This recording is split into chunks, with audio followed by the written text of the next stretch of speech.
This Real Agriculture podcast is brought to you by Genesis Fertilizers. Nitrogen fertilizer is your farm's #1 expense. Farmers are working together through Genesis Fertilizers to solve the problem of high prices and security of supply by planning a state-of-the-art nitrogen plant. Security and earnings through ownership is the solution. Visit Genesis today at genesisfertilizers.com to learn more. I'm Shaun Haney, and this is RealAg on the Weekend.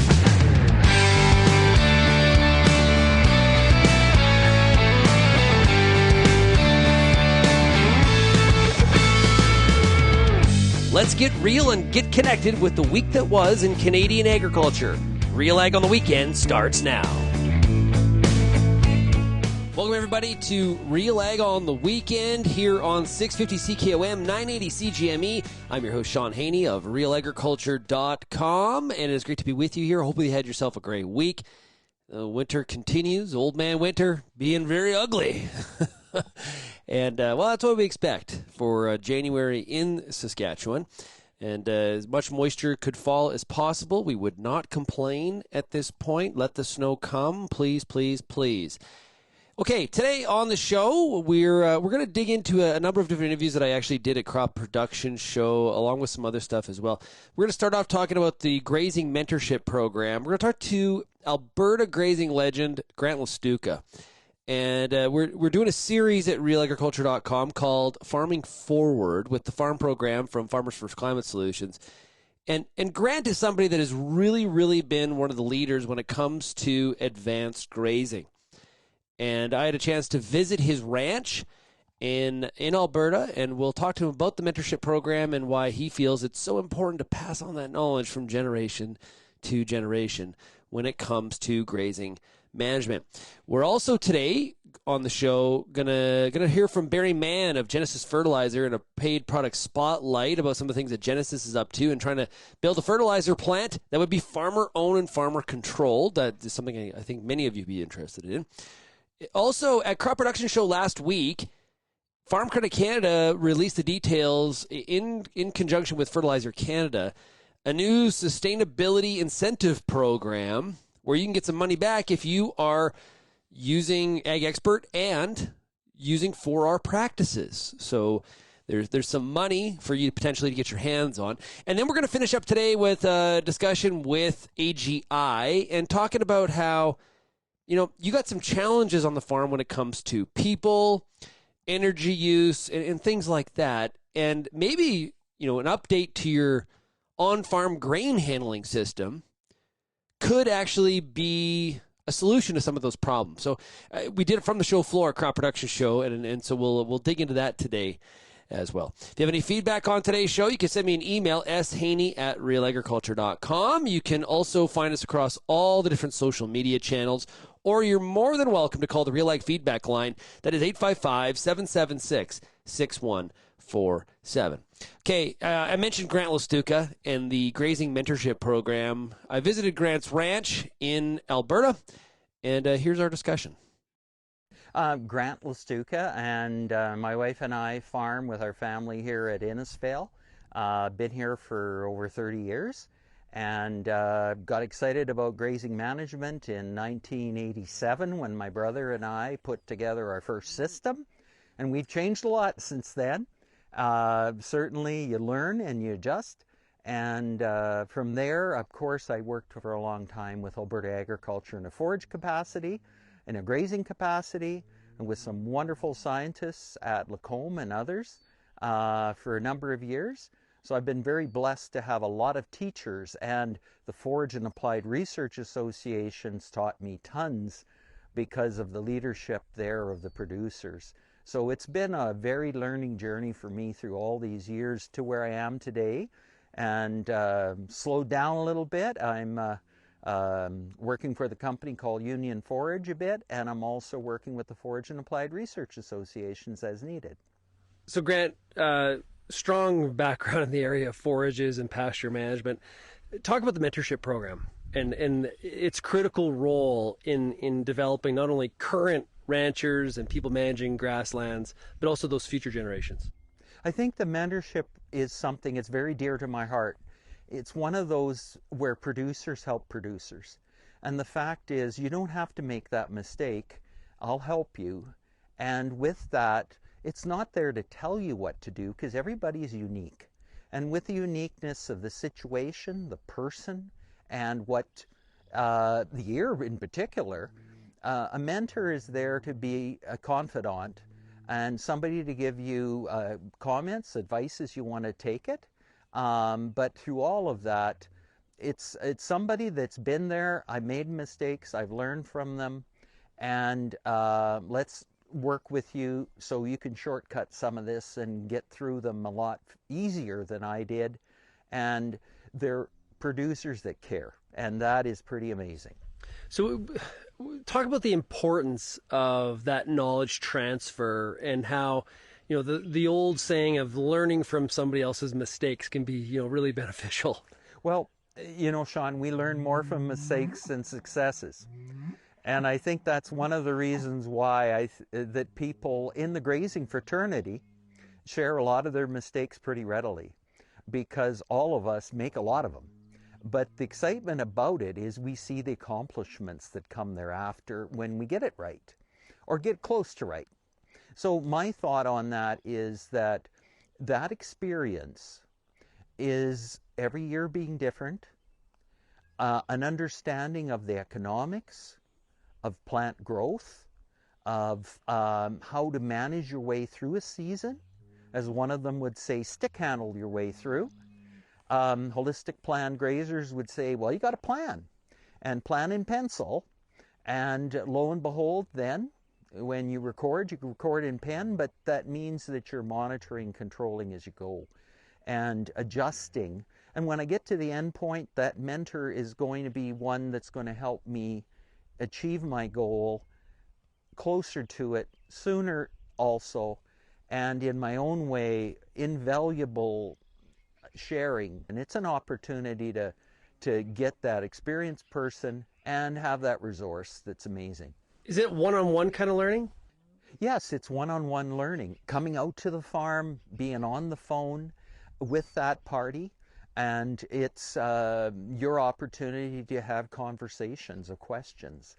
And what if, and it depends, and all of that, so that you set out, and hopefully for me, I make notes. And so then I go back at them and go, okay, now I'm going to watch this and that and that. But for a lot of them, those mentors spending that time with you, that energy with you, is something that they're doing from their own business and sharing their trade secrets. There's so much regionality, variability across areas where we are engaged in grazing. Every year is also different. So there's a lot of variables here. Talk about how that mentorship program helps us steer through some of that variability. Well, when you say variability in the grazing community, there is, and it's a lot, because with perennial forages, the variability happens even before we realize. They're plants that grow from year to year. And so we can see the writing on the wall. And as we looked at it last year and saw it was very dry, and we're thinking, oh boy, we're going to need a lot of snow or moisture in spring, or how are we going to manage around this? Or if my water bodies are low, all of that is kind of that thoughtfulness, the mentorship, the mentor brings, because they're looking at a bigger picture than we would. As we develop our pictures of understanding, we start looking more holistically, like many would say, and realizing that we're managing for plants, we're managing for environment, we're managing for finances and people all together, and the ecosystem, or the community, as many would say. And with that, the mentor will be able to go a number of places that it's going to strengthen your base of understanding. So when you start in thinking through something, you go, okay, well, I better think about that and such. Every year is different. And it's different because of environment. It's different because of past history, the present we've got, and the presence of what we're going to do. And the fact that we've got a variable climate, and our pastures so often are on more marginal lands. As the grain community takes on land, they're taking the better land so often. So it's even more of a fun challenge, I think, on the learning journey to be able to deal with the variabilities and yet get a resilience out of it. And I know, Shaun, you and I talked about resilience a little bit ago, and the variability, when considered properly, I think is also the strength, because all of a sudden now we've got a variable plant community, we've got variable pastures, so we can change our plans and go to one that fits better. And in many cases, we're even spread in land bases where we've got more moisture on one set of pastures than another. So there's lots of opportunities with variability, not to be blindsided, but to consider and even used for the strength it can bring. And it's not just a one-way communication. The mentorship program, I mean, I'm sure there's things the mentor learns very much so from the mentee at times too.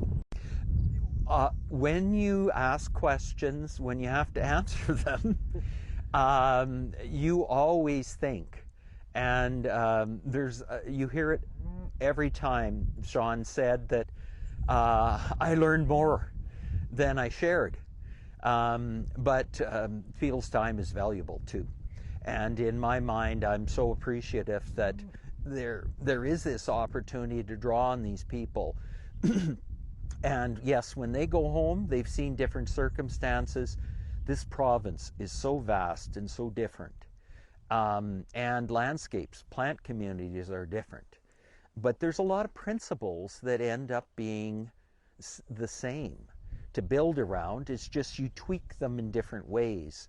And so that's where I like some of the science behind it. And the mentors are going to share what some of their learnings have been from scientists, from other producers. And as they put these pieces together, so often they won't give you just answers that'll explain where it's coming from. And that to me is even more empowering, if I use the word right. We've got more coming up here on RealAg on the weekend. You're listening to 650 CKOM and 980 CGME. If you're involved in the agriculture industry, it's important to stay informed on all the latest issues affecting your business. At RealAgriculture.com, we offer fast, reliable news, information, and insights to help you keep on top of all of the latest in Canadian agriculture. Visit RealAgriculture.com and sign up for our free daily newsletter covering everything from news, agronomy, animal agriculture, and much more. Visit RealAgriculture.com/subscribe today.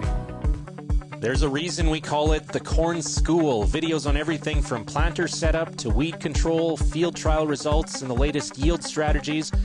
The Corn School on RealAgriculture.com has the information and advice you need to help you succeed. Brought to you by Pride Seeds and BASF. Corn School episodes are available at cornschool.com, from RealAgriculture.com, or as a podcast in your favorite podcast app. Check out the latest Corn School episode today.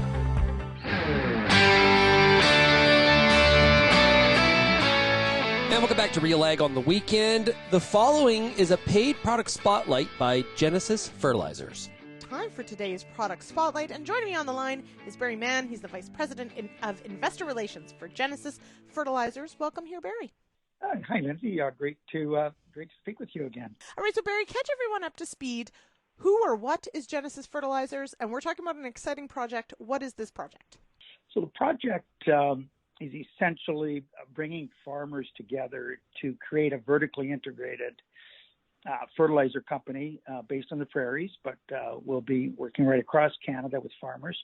And it's to give farmers the opportunity to, take advantage of the abundant supply that we have of natural gas, create our own nitrogen fertilizer from that and deliver it direct to the farm. It's one of those items on your farm that you use a lot of. You use it every year, and we can make it here. And it's just an opportunity that was too good to not move forward with, and we are now in full execution mode. All right. So then, what are the major drivers that are bringing farmers together to take an ownership position and secure their urea supply in Genesis at this stage? Yeah, it's getting interesting, right? When we're seeing the dynamics happening across the world, and also, of course, in North America, and we're seeing a lot of movement in the supply and demand, overview of the fertilizer usage and the fertilizer market.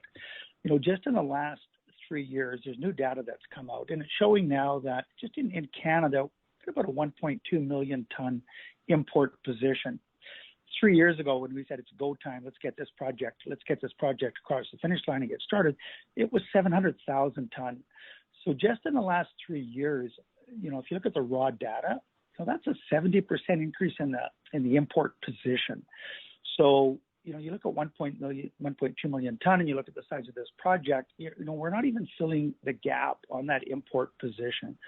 So that's a huge mover, and I think it's something that farmers are really starting to identify with. And then on the other side of it, that's the demand. Then you look at the market, the supply side, and where's that supply going to come from? And it's kind of scary when you really look at it. When we have nothing other than Genesis. When you look at the latest data, again, you look out over the next 7-8 years. There's no other projects on the drawing board in North America. So if that shortfall continues to increase, where's that supply going to come from? And when I say scary, you look at the geopolitical risk and the other things in the world that's happening today. I think everybody's well aware of it. But you look at the top exporting nations, right? So you got Russia, you got Qatar, you've got Iran, you've got Saudi Arabia, you've got Egypt and Oman and Algeria. You've got mostly Middle East contenders, and China's in there as well. And farmers are just saying, well, do I want to have an opportunity to control the supply myself and become vertically integrated? Or do I want to rely on, these unstable partners around the world that I think we're all aware of the situation? So it's really, I think, being highlighted over the last 6 months or even the last year with the Russian-Ukraine situation, that if we can do this at home, why don't we? So now, very quickly, just outline for me, investing in this project, a farmer that does, they're still going to pay market price for the product, but they're going to see a benefit in the payback after, right? Is that how this works? Yeah, I think you've pretty well summarized it. With the vertical integration, we're not out to bust the market. We're just Genesis farmers and fertilizer companies is going to join the market, right? So yeah, we'll be selling at market price, but because the farmers are the owners, because they're the shareholders, they just also are going to happen to be the customer. So based on the amount of fertilizer that they purchase, that they use on their farm, the average farmer is taking an ownership stake in the project based on those tons, so that at the end of the day, when there's profit derived in the industry in Western Canada is quite profitable, those profits come back to the farm. So at the end of the day, their net cost will be as close to that manufacturer's cost as possible. Not always. There's going to be factors involved, but yes, that's how it works. We're going to be selling at market price, and the owners of the plant, primarily the farmers, they're going to receive those dividends or distributions directed back to the farm to offset their original purchase. All right. Now, we did speak just a little while ago on this, and so what updates do you have on design and engineering of the project and the equity stage of this project? Right. So I'll just touch base quickly on the equity and just follow up from what I was just mentioning. So yeah, we've definitely seen an escalation in farmers jumping on board over the last number of months, and we're about to close out on our second tranche. We've had a bit of a discount on the shares in the early going to recognize the longer term the money would be at play. It's a little higher risk, of course, because it's early on, and that's coming to an end at the end of January. So we're seeing a bit of a flurry of farmers trying to take advantage of those lower share prices, but things are moving along quite well, actually. We're pleased with it, and we're just getting ready to launch a fairly major initiative down in Eastern Canada as well. All right, wonderful. Well, Barrie, thank you so much for joining me on the show today. We'll talk again.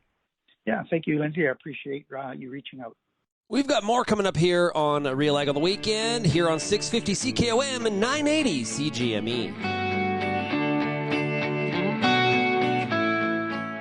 The Canola School on RealAgriculture.com is your one-stop shop for everything a canola grower needs. Check out our free video series on YouTube for all the latest in canola agronomy, research, marketing, and more.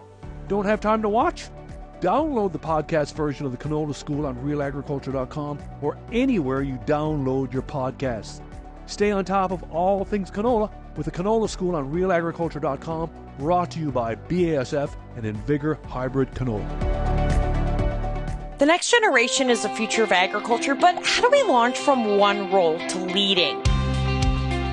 From succession planning and family dynamics to understanding finances and making the tough calls to discovering paths others have taken all through agriculture, the Successors Podcast covers it all. Tune in with me, your host, Kara Oosterhuis, simply by searching The Successors on your favorite podcast platform, or you can find it by visiting www.realagriculture.com.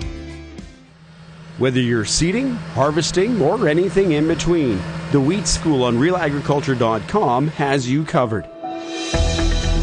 Timely agronomic information from industry experts available online anytime. Give your wheat crop a good start and a great finish with the Wheat School on RealAgriculture.com, brought to you by C&M Seeds, Syngenta Canada, and the Alberta Wheat and Barley Commission.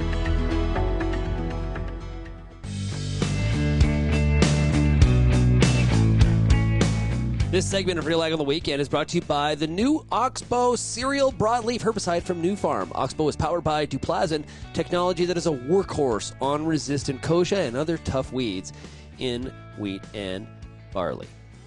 Joining us right now from the trade show floor, it is Ron Kluskins. He is a technical sales rep with AGI. Ron, great to chat with you. Good to be here. Thanks.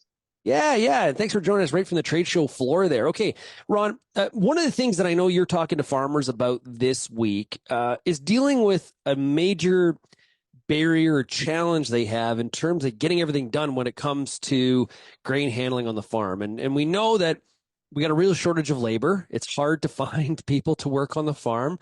This is true in not just Saskatchewan, but many of the provinces across the country, as well as states in the U.S. How does a grain handling system fit into this discussion? Like you said, in a lot of cases, guys are having a hard time finding labor, reliable labor especially, and having a material handling system set up on their own farm can really reduce their labor costs, because it turns their farm into essentially a push-button operation where they're bringing trucks in. One fella can unload the truck by pushing a button, and then convey it to whatever bins or storage point that they have. So it does definitely cut down on the labor versus having a couple of fellas around that are moving machines around and have to spot each other. It's already been spotted because it's permanent. So really saves labor-wise for the farmers. Now, as I'm listening to you say that makes sense to me. Some would say, okay, that makes sense, Ron, but only for like the largest of farms. Do you believe that this is also the case? Is there options available for medium and smaller size farms? Absolutely. Yeah. A lot of guys, the smaller guys especially, sometimes have even a harder time finding help unless they've got some young adult kids around that can help during the day. Most of them have a hard time finding somebody that isn't already working. They may have a job someplace else. Certainly big elevators can afford to have more bodies around, but they still have to keep those bodies busy. Smaller operations where you've got, say, for example, oldest son's in the combine, wife's in the grain cart, dad's in the truck, that might be the whole crew. Yeah. So you don't have really anybody on the farm itself to look after drying setups or making sure that augers are running, any breakdowns that have to happen. So by essentially having a push button operation as far as unloading trucks, filling bins, moving it off to the dryer. That's where it can be a real benefit for a smaller operation. I'm curious. Farmer from, I don't know, Etonia walks into the booth today, and he's, they're like, okay, this Ron, you kind of got me here. This makes some sense. Is there like is there math involved to try to sort out, okay, like there's capital, I'm investing capital up front, and and then I'm like, okay, but if I invest this capital now, I'm able to reduce, 2 employees or 1 employee or whatever the number is. But there's like math, and those employees cost me X. Like there's like some math here for you to sort out, not just like, yeah, you know what? It'd be really cool if everything was automated. Just push a button. That would be awesome. But there's actually like some cost savings to sort out here when somebody walks into the booth, I'm sure. Oh, absolutely. I mean, everything costs money, depending on the size of the operation. Not everybody has a lot of cash kicking around that they can just throw at stuff. It has to make sense, so there has to be some value in it. I kind of equated the bit to dairy farming, for example, where a tie stall guy, a small tie stall guy, can have the latest and greatest of everything, but he still needs to be efficient. Whereas a bigger pre-stall guy, he's got more cash floating around. Same sort of deal with farming operations. People with bigger acreages have more cash kicking around that they can invest in stuff like this, but it still has to make sense for them. And for a smaller guy with limited funds and limited capital, absolutely has to make financial sense for them to do it. So they can do it in stages and grow. If they see they've got kids coming along that are still interested in farming and look like they're going to join the operation, plan for it, because that might be the only labor force they have. So, there is some math involved. It's math that they need to do, and they should be talking to their accountants and seeing whether it makes financial sense for them to do some of this stuff. But in the end, everybody knows labor costs money. I mean, you got to look after your people, and you need to keep them year round generally. And it's hard to keep an employee around year round on a smaller operation. So this way, if they do manage to find somebody that can be a fill-in during the busiest parts of the year, that's awesome. But in the balance of the year, they can just run their equipment, essentially push button. Yeah. I think you make a good point. It maybe even fits the one-man band, like from a value standpoint. If I'm a one-man band, I'm looking for as many different ways to automate as I possibly can. And maybe the other part of it too is not just the handling, but it's also the monitoring. Also very important, so there's a labor saving component. And we automated the driving of the tractor with auto steer. So it's not like we're immune, and automating is not necessarily new. We just need that automation to work. Are you seeing a lot of advancements in the automation when it comes to grain handling? Or are the systems that we have today pretty much similar to, say, 5 years ago? Are there big changes? There's changes in the way that they operate. In a lot of circumstances, say 10 or 15 years ago, we would have 10 different buttons to push. And we would need to push them in a certain sequence in order for equipment to turn on in a logical order. Now we have computerized panels that I won't say it makes it idiot-proof, but essentially it takes a lot of the guesswork out and makes sure that the components are getting turned on in the correct order, so we're not plugging things. So that sort of advancement has come a long ways in the last, even 4 or 5 years. So we're really making it that much safer for guys also. Yeah. Well, because they don't have to go out and unplug stuff and potentially get hurt. But your point about a one-man band, I have several one-man bands in Ontario that have really nice operations, fully automatic, not free by any means, but it just makes their life so much easier, and really safer also. Yeah. Yeah, that makes a lot of sense to me. And you can say it, Ron. Shaun, it's idiot proof. Even you could operate it. You're able to go there. I'm not sure you can, Shaun, but well, I'll give you the benefit of the doubt today. All good stuff. Well, hey, Ron, I'll let you get back to the trade show floor there, and all the customers. So, hey, thanks so much for joining us here today. Really appreciate it. This has been great to do this from you right on the trade show floor. Really appreciate it. All the best to you. Yeah, you bet. Thanks for the opportunity. Have a great day. We've got more coming up here on Real Ag on the Weekend. You're listening to 650 CKOM and 980 CGME.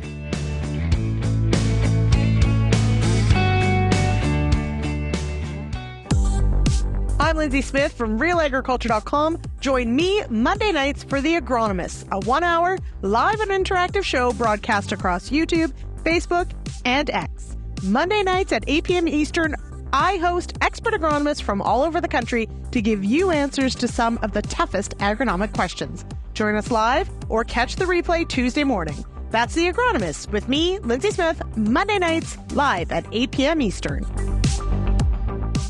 Hi, I'm Bernard Tobin, host of the Soybean School on RealAgriculture.com. Throughout the year, on the Soybean School, we'll bring you timely agronomic video content from planting to harvest, from the latest agronomic research to the latest in production technology. Check out our massive video library on YouTube, RealAgriculture.com, or download the audio podcast versions wherever you get your podcasts. The Soybean School is brought to you by Pride Seeds, BASF, and Syngenta Canada.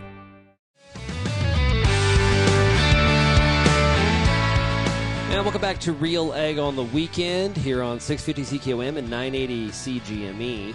This segment is brought to you by FP Genetics, innovative seed genetics for Canadian farmers.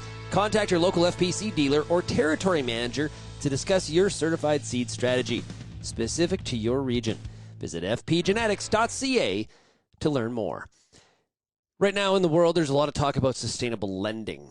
And there's carrots and sticks when it comes to sustainability programs. Farm Credit Canada announced a new sustainability incentive program related to your implementation of 4R on your program, or on your farm, I should say, and had a chance to catch up with FCC to discuss after the announcement last week. Here's the conversation. Our guest is Curtis Granger. He is Director of Lending Products and Sustainability Programs with Farm Credit Canada, based out of Regina. Hey, Curtis. Great to chat with you. Hey, Shaun. Happy to be here. Okay, so announcement here this week, and the title is Sustainability Incentive Program. Okay, so what does that mean to farmers in the country?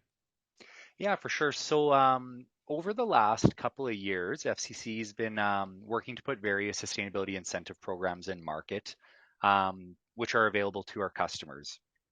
In essence, you know, the various programs we've put out there, they all kind of mechanically work the same. Essentially, if you're a FCC customer with lending and you achieve whatever it is the criteria is behind the program, that customer is eligible to apply for an incentive program where they can get up to $2,000 a year from FCC, again, depending how much lending they have with us. What are some of the things they need to do to qualify? Yeah, so for the programs that are already out there, we've put 5 programs in market. We have a partnership with the Canadian Roundtable for Sustainable Beef, one with the Dairy Farmers of Canada, McCain Foods, Ducks Unlimited with their Marginal Areas program, and Cargill with their Regen Connect. Each of the programs have quite different criteria within them.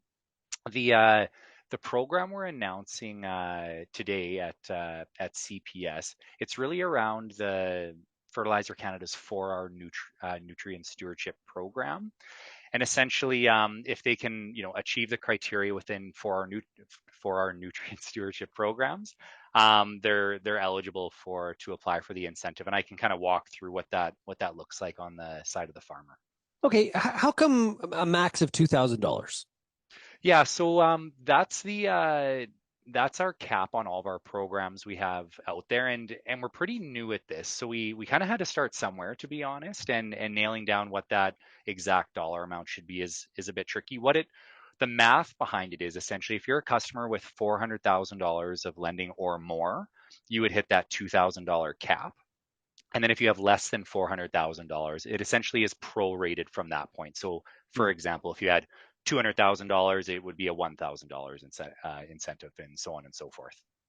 Is the incentive meant to try to get more people to be in 4R? Is it meant to compensate people for some of the administration of being in 4R? Like what is the money meant for? Or is it just, hey, here's $2,000 and go do with it what you may?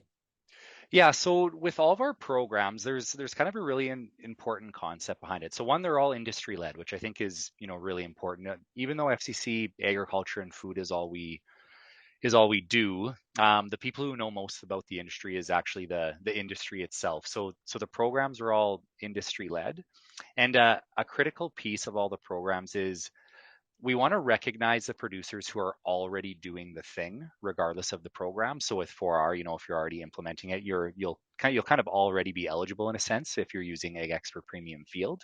And then, as you said, the goal is that this incentive actually does encourage additional growers, farmers, producers to adopt the best management practice as well. So it's really to recognize those who are already doing the work, and then to encourage others to join them. So talk a little bit about how Ag Expert fits into this to make it all happen.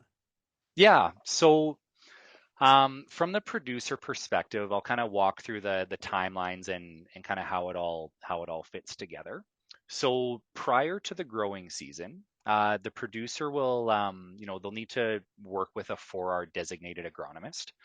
And that 4R designated agronomist will work with them to build essentially a 4R plan. So that happens prior to the growing season. So that's kind of step number one. And then what happens is, the producer, they use Ag Expert Field Premium, and they're entering their data as required throughout the growing season. So things like, your fertilizer, nitrogen, phosphorus, that type of thing. And then the kind of the magic that makes the program work is Ag Expert then takes that information and provides it in a really concise report after the growing season. So then the producer can send that summarized information more or less to their 4R designated agronomist. And then, so now it's, now we're kind of at the end of the growing season. And I'm the 4R agronomist. And so I would look at that 4R plan that I worked with the producer. I look at the summarized report in Ag Expert, and I'd kind of say, all right, based on the growing conditions and the environment within the crop year here, did this person live into 4R as best they could given the conditions they were in? And if the certified agronomist is comfortable there, they would sign off essentially that yes, this producer has implemented 4R. And then literally from the producer perspective, it would be a click of the button from that standpoint. It'll get sent to my team, the Sustainability Incentive Programs team. And then we'll look and see, are you an FCC customer with lending? Does everything check out on the kind of 4R implementation? And if all that holds true, usually about 4 to 8 weeks, the producer gets an incentive payment from FCC. And is this, you don't have to be somebody that's just starting to do 4R. You may be doing 4R stuff for the last 5-10 years. You can still qualify for this program, correct? Yes. Yeah. Yes, for sure. 100%. And the program's actually an annual incentive as well. So not only will they be eligible, for 2024, they'll be eligible to apply to the program annually for, really for as long as the program exists. And rewarding those producers who are already, practicing 4R, I think is such a critical piece in any, programs we can put out there, because it's the most interesting market signal when when you're early adopters of whatever it is you're trying to achieve, kind of can't reap the benefits of the programming out there. So we've really made an effort to recognize those producers. The one nuance would be is if they're not using Ag Expert Field Premium, like they will have to use that for the 2024 growing season to be eligible for this program, because that's really the mechanism in the back end that makes it all possible. That was Curtis Granger with Farm Credit Canada. Interested to know what your thoughts are in programs like this. Some people are looking to take advantage of sustainable lending programs, and some people are having some pushback. So I'd love to hear what your thoughts are. Send me an email on this or anything on top of your mind, shaney@realagriculture.com. Thanks to everybody for tuning in to Real Ag on the weekend here on 650 CKOM and 980 CGME. Enjoy the rest of your weekend, everybody.